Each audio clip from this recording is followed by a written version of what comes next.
Right Sudhakar, ఇప్పుడే ఎవరైతే Ravula Sridhar Reddy respond అయ్యారు, బండి సంజయ్కి బడితే పూజ తప్పదు, కేసీఆర్ గారిని ఎలా బలా మాట్లాడితే మాత్రం మీ ఇష్టం ఏమనుకుంటున్నారో మిమ్మల్ని బడితే పూజ చేయాల్సిందే అని చెప్పని వార్నింగ్ ఇచ్చారు.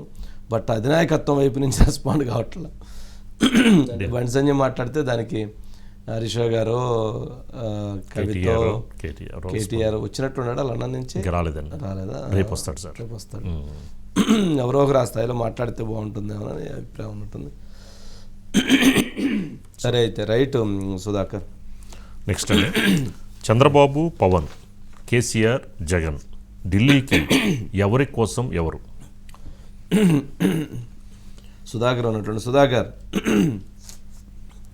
అంటే ఇక్కడ ఒకటి గమనించాల్సిన అంశం ఏంటంటే, మనం చెప్పుకున్నాం కేసీఆర్ గారి కోసం జగన్మోహన్ రెడ్డి గారు ఢిల్లీకి రాయబారానికి వెళ్తున్నారా అనేటువంటి ప్రశ్న ఉత్పన్నం అవుతుంది. అయితే మొత్తం ఢిల్లీ సెంట్రిక్గానే రాజకీయం జరుగుతూ ఉంది. ఎప్పుడైతే కాంగ్రెస్ కూటమి వీక్ అయింది, కాంగ్రెస్ కూటమిలో భేదాభిప్రాయాలు వచ్చి వాళ్ళందరూ కూడా స్ప్లిట్ అయిపోయారో, ఆటోమేటిక్గా బీజేపీ మొన్న రామ మందిర్ ఇష్యూ తర్వాత స్ట్రాంగ్ అయిపోయింది. వారు అధికారంలోకి వస్తున్నారు అనేటువంటి ఒక భావన రావడంతో ఇక్కడ ఉన్నటువంటి ప్రాంతీయ పార్టీలన్నీ కూడా ఢిల్లీకి క్యూ కడుతూ ఉన్నాయి. ఢిల్లీలో ఉన్నటువంటి నేతలను ప్రసన్నం చేసుకునే దానికోసం విపరీతంగా పాకులాడుతున్నాయి. కారణం, ఇక్కడ రాష్ట్రాల్లో ఉన్నటువంటి ప్రాంతీయ పార్టీల మధ్య ఉన్నటువంటి విభేదాలు, ఘర్షణాత్మకమైనటువంటి వాతావరణంతో వీరు ఎక్కువగా, ఇప్పుడు తమిళనాడు ఉంది అలా వెళ్ళట్లేదు, కానీ ఆంధ్రప్రదేశ్ పరిగెడుతుంది. ఇక్కడ ఉన్నటువంటి తెలంగాణలో బీఆర్ఎస్ పరిగెడుతుంది. ప్రాంతీయ పార్టీలు పూర్తిగా నడుము లేనట్టు, వెన్నుముక లేనటువంటి పార్టీలుగా తయారైపోవటానికి గల కారణం, ఇక్కడ ఉన్నటువంటి పార్టీల మధ్య ఉన్నటువంటి విద్వేషాలు, ఇక్కడ ఉన్నటువంటి పార్టీలు, ప్రాంతీయ పార్టీలు ఇంకో ప్రాంతీయ పార్టీ మీద అనుసరిస్తున్నటువంటి వైఖరి, ఇలాంటివన్నీ కూడా ప్రమాదానికి కనిపిస్తూ ఉన్నాయి. సరే, ఇట్లాంటి అన్ని ఇండికేషన్ ఏంటంటే ఇక ఢిల్లీ డైరెక్షన్ తోటి రాష్ట్రాలు ముందుకెళ్ళేటువంటి పరిస్థితి. సరే, ఈ నేపథ్యంలో కేసీఆర్ గారి కోసం జగన్మోహన్ రెడ్డి గారు ఢిల్లీ వెళ్తున్నారు. మరి పొత్తు తెలుగుదేశం పార్టీ, జనసేన, బీజేపీ పొత్తు కోసం పవన్ కళ్యాణ్ గారు ఢిల్లీ వెళ్ళి, చంద్రబాబు నాయుడు గారు ఢిల్లీ వెళ్ళి ఫైనల్ చేసుకోబోతున్నారని, 22nd ఇది క్లారిటీ వస్తుందని, 24th అమిత్ షా ఎక్కడికి హైదరాబాద్ రాబోతున్నారు కన్ఫర్మ్ అయింది. అంటే ఇవన్నీ చూస్తే మనం దాదాపు ఇక ఎలక్షన్ మూడ్, అంటే మనం రేపు 8వ తారీఖున నోటిఫికేషన్ నెక్స్ట్ మంత్ అనేటువంటిది చెప్తా ఉన్నారు. సరే సుధాకర్, మురళి ఉన్నాడా? కానీ మరి ఇప్పుడు ఇంతకుముందు యాక్చువల్గా స్టేట్స్లో మన ఏపీలో చూసుకుంటే మరి ఓటింగ్ పర్సంటేజ్ 1% కన్నా తక్కువే. మరి అలాంటప్పుడు మరి 1% కన్నా తక్కువ ఉన్న పార్టీలతో మరి వీళ్ళందరూ వెళ్ళి పొత్తుల కోసం వీళ్ళు తాపత్రయపడ్డం, అది మరి వీళ్ళు 40% ఉంది టీడీపీ నియర్లీ దగ్గరగా. అంటే రాష్ట్రంలో అధికారంలో ఉన్నా కానీ కేంద్రంలో ఉన్నటువంటి అధికారం చాలా అవసరం ఇప్పుడు ప్రాంతీయ పార్టీలకి, రాష్ట్రాల అభివృద్ధికి. ఓకే, 0.84% ఉన్నా, 1% బిలో ఉన్నా కానీ కేంద్రం నుంచి మొత్తం చక్రం తిప్పుతున్నటువంటి పరిస్థితి ఏర్పడింది. కేంద్రంలో ఉన్నటువంటి వ్యవస్థలు ఏదైతే ఉన్నాయో, గతంలో ఏ కేంద్రంలో ఉన్నటువంటి ప్రభుత్వం కూడా ఆ వ్యవస్థలను ఆ స్థాయిలో వినియోగించలేదు. కాలం మారుతూ ఉంది, పరిస్థితులు మారుతూ ఉన్నాయి, పార్టీల ఆలోచనలు మారుతూ ఉన్నాయి, నాయకుల ఆలోచనలు మారుతూ ఉన్నాయి. ఈ నేపథ్యంలో కేంద్రంలో ఉన్నటువంటి పార్టీలు కూడా ప్రాంతీయ పార్టీల మీద, లేక వాళ్ళకి ఎదురుదిరిగినటువంటి నాయకుల మీద అనుసరిస్తున్నటువంటి వైఖరితో ఈ పార్టీలు కూడా సరెండర్ అవుతున్నటువంటి పరిస్థితి. ఈ పార్టీలు కూడా ఎదురుదిరిగి యుద్ధం చేయలేనటువంటి పరిస్థితులు ఏర్పడుతున్నటువంటి నేపథ్యంలో అందుకని ముందుకు కదులుతూ ఉన్నారు sir. Murali sir, good evening sir.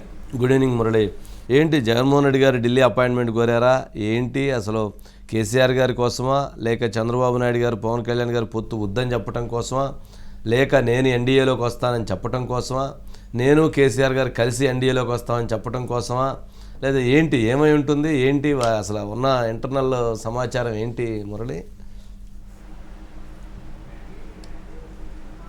అంటే ప్రస్తుతం అయితే కనుక ఖచ్చితంగా కూడా రాబోయే ఎన్నికల్లో మరొకసారి ఆంధ్రప్రదేశ్లో జగన్మోహన్ రెడ్డి అధికారంలోకి రావటానికి కావలసినటువంటి ఎత్తులు లేకపోతే పై ఎత్తులు అంశాలకు సంబంధించిన విషయాలు ప్రధానంగా కూడా మరొకసారి కేంద్ర ప్రభుత్వం ముఖ్యంగా కూడా నరేంద్ర మోడీ, అమిత్ షా సహాయ సహకారాలు కోరటంతో పాటుగా ఏదైతే ఇటీవల జరిగినటువంటి తెలంగాణ శాసనసభ ఎన్నికల్లో కాంగ్రెస్ పార్టీ అధికారంలోకి వచ్చిన తర్వాత దాని ప్రభావం ఖచ్చితంగా కూడా ఆంధ్రప్రదేశ్ ప్రభుత్వంపై ముఖ్యంగా కూడా వైఎస్ఆర్ కాంగ్రెస్ పార్టీపై కొంత ప్రభావం చూపిస్తుందండి. అంతర్గతంగా కొన్ని కార్యక్రమాలు కానీ కొన్ని వ్యవహారాలకు కానీ ఇదివరకు కేసీఆర్ గారు ఉన్నప్పుడు వెళ్ళిపోయినంత దూకుడుగా ఇప్పుడు వెళ్ళలేనటువంటి పరిస్థితి. ఎందుకంటే అక్కడ కాంగ్రెస్ పార్టీ ప్రభుత్వం ఉంది, అక్కడ ఉన్నటువంటి పోలీసులు కానీ ఇతర అధికారులు అంతా కూడా కాంగ్రెస్ పార్టీ చెప్పు చేతలు ఉంటారు కనుక ఈయన అలా దూసుకెళ్ళటానికి కొన్ని అవకాశాలు చిక్కట్లేదు.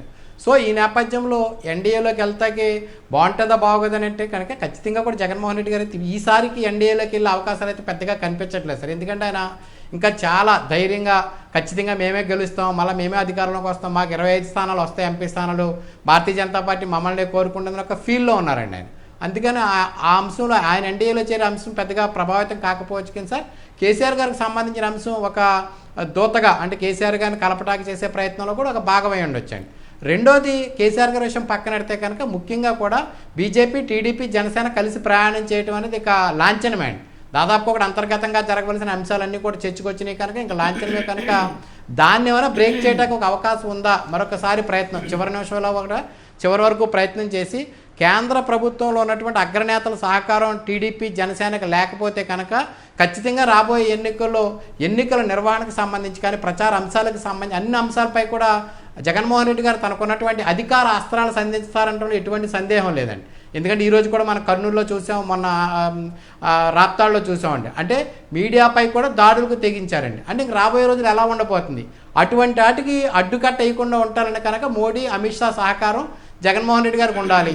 అలా కాకుండా చంద్రబాబుకు, పవన్ కళ్యాణ్ కానీ వారి సహకారం లభిస్తే కనుక ఖచ్చితంగా వీటి అన్నిటికీ కూడా వారు బ్రేక్ వేస్తారు. వాళ్ళు ఖచ్చితంగా కూడా జగన్మోహన్ రెడ్డిని ఎంతో కొంత తగ్గమని చెప్తారు కనుక ఆ అంశాన్ని కూడా మాట్లాడే అవకాశాలు అయితే ఎక్కువగా కనిపిస్తున్నాయి సార్. అయితే జగన్మోహన్ రెడ్డి గారికి అపాయింట్మెంట్ ఇస్తారా ఇవ్వరా అనేది పక్కన పెడితే కనుక మరి 1-2 రోజుల్లో చంద్రబాబు, పవన్ కళ్యాణ్ కూడా ఢిల్లీ పర్యటనకు వెళ్తారని ఒక సమాచారం ఉందండి. వాళ్ళు వెళ్ళిన తర్వాత 3 పార్టీలు కలిసి ఒక వేదిక మీదకి వస్తారని కూడా చెప్తున్నారండి. మొత్తం మీద ఆంధ్రప్రదేశ్లో రాజకీయాలు అంటే వైసీపీ అవనండి, టీడీపీ అవనండి, జనసేన అవ్వండి, అన్ని పార్టీలు కూడా భారతీయ జనతా పార్టీ చెప్పు చేతల్లో ఉన్నట్టుగా అయితే చాలా క్లియర్ కట్గా అర్థమవుతుందండి. ఇప్పుడు మీరు చెప్పినట్టుగా వారికి ఉన్నటువంటి అధికారాన్ని ఉపయోగించుకుని చిన్న పార్టీలు కానీ ప్రాంతీయ పార్టీలు అన్నింటినీ కూడా వారి చెప్పు చేతల్లో పెట్టుకుని ఎన్డీఏలోకి తీసుకుని వారే మొత్తం అంతా కూడా నడిపిస్తున్నటువంటి పరిస్థితి అయితే ఉంది సార్. మొత్తం మీద భారతీయ జనతా పార్టీ రాబోయే ఎన్నికల్లో ఎవరి పక్షాన్ని నిలుస్తుందంటే ఇప్పటివరకు ఉన్నటువంటి సమాచారం ప్రకారం కానీ అందుతున్నటువంటి సమాచారం ప్రకారం చూస్తే టీడీపీ, జనసేన కూటమితోటే భారతీయ జనతా పార్టీ కలిసి ప్రయాణం చేయడానికి దాదాపుగా కూడా సిద్ధమైందండి. అయితే జగన్మోహన్ రెడ్డి గారు వెళ్ళే అంశం సంబంధించి ప్రధానంగా వీరికి ఎంతో కొంత మీరు మద్దతుగా ఇచ్చినప్పటికీ కూడా సహకరించొద్దని కోరటం ఏదో చేస్తారండి.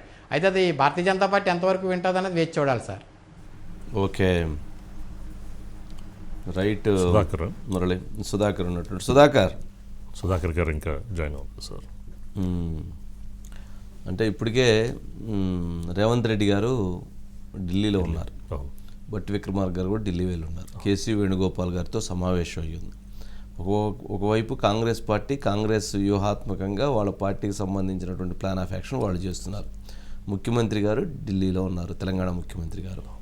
ఆంధ్రప్రదేశ్ ముఖ్యమంత్రి గారు బీజేపీ అధినాయకత్వం అపాయింట్మెంట్ కోసం వెయిట్ చేస్తున్నారు. కేసీఆర్ గారు కూడా ఢిల్లీ వెళ్ళబోతున్నారు, ఢిల్లీలో తన రాజకీయ వ్యూహాన్ని అక్కడి నుంచి మొదలు పెట్టాలని చూస్తున్నారు అనేటువంటిది మరొక అంశం.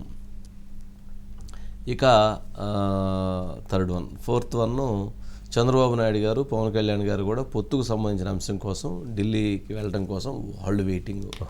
అందరూ ఢిల్లీ సరే. ముఖ్యంగా లాస్ట్ టైము అంటే బీఆర్ఎస్ సంబంధించింది కవిత ఇష్యూ కానీ కాళేశ్వరం ప్రాజెక్టు మీద కూడా ఈ రేవంత్ రెడ్డి ప్రభుత్వం కొద్దిగా గట్టిగానే వెళ్తున్న నేపథ్యంలో వెళ్ళాలనేటువంటి దృక్పథం ఉంది కాబట్టి వీళ్ళు ఇప్పుడు బీజేపీ హెల్ప్ తీసుకుంటే కనుక కొద్దిగా సర్వైవల్ అవ్వచ్చు అన్న ఆలోచనలో కూడా వెళ్తున్నట్టు వీళ్ళు అడుగుతున్నట్టు తెలుస్తుందండి. నెక్స్ట్ అండి.